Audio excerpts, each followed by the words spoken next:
और जनता बेकूफिया खड़ी नहीं है। इसलिए संभल की चिंता मत करें, संभालेंगे हम ही, लेकिन जो वहां पे तुष्टीकरण की राजनीति बोने जा रहे हैं ना, उसे उखाड़ फेंकेंगे, चाहे को राहुल। कांग्रेस में आऊंगा, मैं कांग्रेस के पास आऊंगा। कहां से आना हुआ? उत्तर प्रदेश में कहां से? झांसी। बहुत गले की फांसी है। हाँ जी, झांसी से आए। मैं ले लूंगा। खड़े रहो।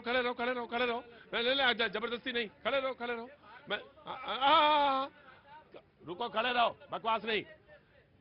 कविता है? हाँ, क्या है कविता?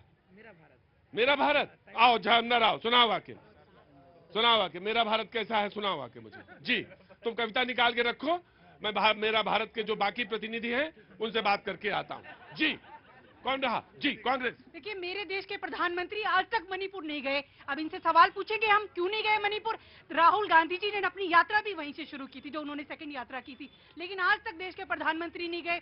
अब ये संभल नहीं संभाल पाए और बात कर रहे हैं इतनी बड़ी कि भाई हम तो ऐसे है, ये है। अरे आपकी कानून व्यवस्था फेल है, आपके मुख्यमंत्री फेल, लेकिन ये क्या बात करेंगे कि आप अरे बहराइच नहीं गए, वहां नहीं गए। इसलिए हम बार बार ये कह रहे हैं कि जहां वो कह रहे हैं कि हम जाने देंगे 10 तारीख के बाद, लेकिन एक तरीका है, क्योंकि Z+ की आपके पास सुरक्षा व्यवस्था है, उसको सैनिटाइज करना है। कोई सैनिटाइज नहीं करना, ये नेता प्रतिपक्ष को जाने नहीं देना चाहते।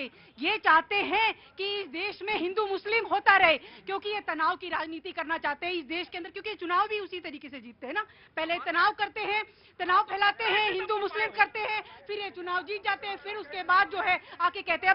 अब इनके मातृ संस्था है मोहन भागवत जी, उनका क्या बयान था? उनका कहना था कि ये खुदाई उदाई बंद करिए और मत ढूंढिए कि शिवलिंग है या मस्जिद है। और ये अपनी बात अपने ही अध्यक्ष की बात नहीं सुन रहे। एक क्लैरिफिकेशन दें जी। ये लोग बड़े संविधान की बात करते हैं। पूरे संविधान का निचोड़ क्या है? संविधान का निचोड़ है न्यायिक समीक्षा, जिसका आधार होना चाहिए। क्या आधार होना चाहिए? स्पष्टीकरण। और आप कोई कानून अगर तुष्टीकरण के उसमें बन गया है, आप उसको मतलब बढ़ाएंगे आगे जो। अरे भाई एक बात बताइए, वर्षी व्यक्ति ये कहता है कि उसकी जो है छेड़छाड़ नहीं करेंगे उसके स्वरूप से, लेकिन ये जानना अधिकार है साक्ष्यों के आधार पर कि वहां क्या है। अगर मान लीजिए कोई सर्वे करता है, कोई डिपार्टमेंट करता है, वहां आप जो है गोली लेके वहां जो मतलब जो वहां पे नहीं, ये कह रहे हैं कि एक एक्ट भी है। हाँ, और वो वर्शिप एक्ट है, और उसके तहत ये था कि यथास्थिति रहेगी, तो उसके बारे में क्यों नहीं क्लैरिफिकेशन आता है? उसके बारे में तो सुप्रीम कोर्ट ने भी पूछा। बहुत अच्छी बात प्रदीप जी। वर्षी व्यक्ति कब आया? कांग्रेस का जमाना था, लेकिन आया। अरे कब आया? 91 में, बाबरी मस्जिद के बाद आया। हाँ, तो आजादी के 44 साल के बाद जो है उस एक्ट के लाने की आवश्यकता क्या थी? जो है आप तुष्टीकरण परोस रहे हैं या स्पष्टीकरण? राइट। मैं आपको दूंगा पॉइंट। कल को मान लीजिए कितना बड़ा जो अलार्मिंग पॉइंट है ये। कल को मान लीजिए आज तो जो धार्मिक स्थलों को लेकर कानून आ गया, अगर जातियों को लेकर ये आ जाए कि जिनकी भूमि पे कब्जा 47 से पहले है वो सब माफ कर दिए जाएंगे। अगर आपके मान लो पूर्वजों का कोई प्लॉट है, उस पर कब्जा है, एजिटेट रहेगा, अब मानेंगे उसको? वो तो वक्त वाली बात तो लगभग है ही है। जी जनाब, बाबूजी नमस्ते। बहुत गंभीरता के साथ खड़े हैं आप, हल्ला नहीं मचा रहे।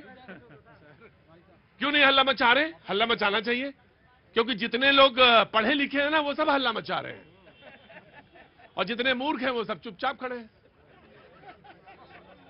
तो आप क्यों नहीं हल्ला मचा रहे?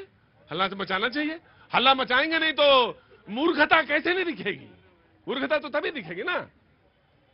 बाबूजी नमस्ते, आपका बहुत बहुत स्वागत है। नाम मैं जानना चाहता हूं आपका। मनोज मिश्रा। मनोज जी कानपुर से हैं, बहुत बहुत शुक्रिया। कुछ कहना चाहते हैं? शो में कुछ नहीं कहना चाहते? बहुत बढ़िया। जी भाई, कहां से आए आप? मैं गोरखपुर यूपी। अच्छा, बोलो। सर, जो ये संभल का मुद्दा आज मीडिया में छाया हुआ है, सारे पार्टी के प्रवक्ता यहाँ खड़े हुए हैं। जो हरिहर मंदिर का सर्वे हुआ, उसका हिस्ट्री इस प्रवक्ताओं से पूछिए, किसी को पता है क्या पहले क्या था? कोई एक प्रवक्ता बता दे को कितने साल पुराना मंदिर है, मंदिर था या मस्जिद था, किसी के पास है? किसी के पास कोई ज्ञान नहीं है। दूसरा, ज्ञान वापी सर्वे हुआ कोर्ट के आदेश से, वहां के उन्हें पत्थर चले। एक कश्मीर का मॉडल संभल में अपनाया गया, प्रायोजित मॉडल था, और योगी जी जैसा मुख्यमंत्री है जो इसको कंट्रोल में किया, नहीं तो पूरे पश्चिमी उत्तर प्रदेश में आज आग लग जाती और जाति दंगे होते। मैं एक बात जानता हूं, और वो बात बहुत महत्वपूर्ण है, और वो ये कि संयम और धैर्य के साथ, ऑफ कोर्स कोर्ट की नजर रहती है, सुप्रीम कोर्ट है, उसकी नजर है, लेकिन ये बात भी सच है कि तमाम पॉलिटिकल पार्टीज की भी नजर रहती है उस पर और वो अपनी अपनी तरह से विवेचना करते हैं। तो लिहाजा इस बात का तो धैर्य जनता के पास है, सब्र है जिसका आपने जिक्र किया, और वो धैर्य और सब्र के साथ वो चीजें देखती है, उसका मूल्यांकन करती है और उसके हिसाब से तय करती है कि कहां सही कहां गलत। जी अपने पीछे वालों को मैं आऊंगा, आपके पीछे जो खड़े ना। जी अरोड़ा जी। प्रतीक जी, भारतीय जनता पार्टी के साथी ने हाथ हिला के कहा संभल की चिंता छोड़ दें, हम संभाल लेंगे, क्योंकि हमने ही वहां हिंदू मुस्लिम किया है, इसलिए हम संभालेंगे। इन्होंने यही कहा, इन्होंने बड़े जोश में कहा, इनका मकसद यही था, इनका मकसद अरोड़ा यही था। I will give you clarification. मकसद एक मिनट, अरोड़ा जी उन्होंने कहा कि वहां की चिंता छोड़ दे। देखिए मैंने कहा था नहीं, एक ही मुद्दा है, उसको देखने के दो तरीके हो सकते हैं। राजनीतिक पार्टी भी देखती है उसको, सुप्रीम कोर्ट भी देखता है। राजनीतिक पार्टी बोलती है कि वहां का मुद्दा छोड़ दो क्योंकि हम ही ने कराया था, और एक इसका तर्क ये भी हो सकता है कि वहां छोड़ दो क्योंकि वहां पे योगी जैसा मुख्यमंत्री बैठा है।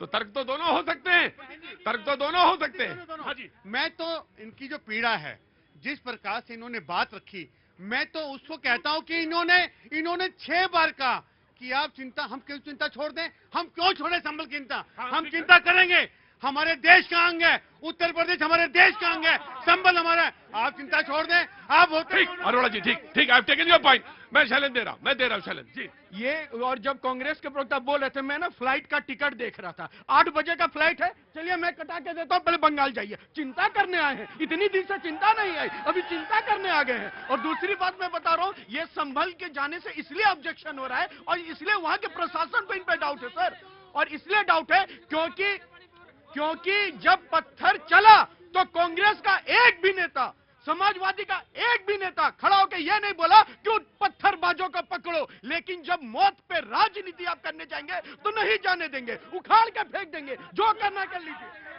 अरे भाषण तो बहुत जोरदार दे रहे हो, अगर इतने ही सुरक्षा व्यवस्था जोरदार की होते तो ये स्थिति उत्पन्न नहीं होती। यही बैराज हो गया, तुम्हारे कारण हुआ। बैराज में ऐसे ही इन्होंने कानून व्यवस्था को लचर रखा, वहां भी एक लड़का भेंट चढ़ गया, किस किस पे बिल्डोजर चलाया, कितनी गाड़ियां फूंक दी गई, कितने मकान फूंक दिए गए, किस पे बिल्डोजर चलाया। यहाँ पर पुलिस लगी हुई थी, फिर इंटेलिजेंस आपकी क्यों फेल हो गई, क्यों फेल हो गई। दुबे जी, आदरणीय जी, माननीय जी, एक बार याद रखिए कि इस उत्तर प्रदेश में या भारत में कोई भी अतीक अहमद और इस तरह के को पैदा होने नहीं देंगे। अब उन्हें मट्टी में ही मिलाएंगे। वो काहे के लिए रोज रोज आते हो यहाँ पे? तो वो 1-2 लोग तो इसलिए आते हैं, उनका खाना यहीं से हजम होता है। तुम काहे के लिए रोज रोज आते हो? मजा आता है यहाँ पे। क्या आता है यहाँ पे? मजा आता है यहाँ पे। क्या चीज आती है? यहाँ मजा आता है। भाई बाकी लोगों के तो मजे मैं जानता हूँ, किसी को वायरल होना है, किसी को चर्चा में आना है, कोई जा रहा है, बोला चलो 2 मिनट देख लेते हैं, और कोई अच्छा लगता है किसी को तो वो रुक जाता है। कहाँ से आना हुआ आपका?